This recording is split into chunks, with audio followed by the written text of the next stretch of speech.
The way our city looks has an enormous impact on the way people feel about it.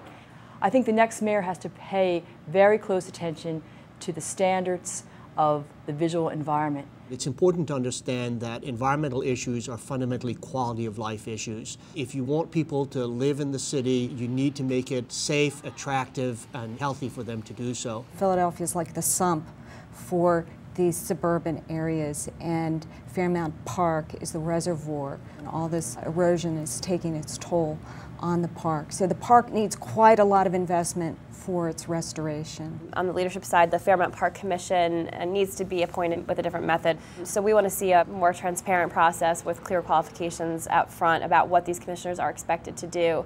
And then on the funding side, any money that's generated in the park should stay in the parks. And I would think that the 30,000 to 40,000 vacant lots that we have in Philadelphia could also be used very creatively, both for recreation and also to store stormwater from the antiquated storm drainage system that Philadelphia has. Right now, everybody is charged a stormwater fee based on how much water they use on that property. A Center City parking lot doesn't have any running water, so they're not paying a dime into the stormwater fund, yet all they are is one big burden on the stormwater system. So we really feel strongly and have seen the success of dozens of other cities that have done this, that by changing the way stormwater fees are collected, that we'd be making a significant impact.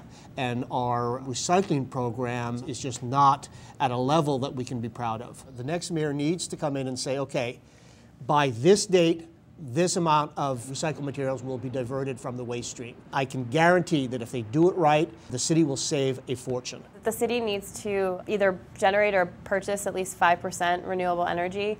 If we had a Katrina, if we had a 9/11 here, our entire system would be down because we don't have any backup power supply that comes from another source. City-owned cars should all be hybrids. The employees at City Hall should be provided strong incentives to use public transit and not to drive. We have many of the good quality of life laws, but there's just no compliance.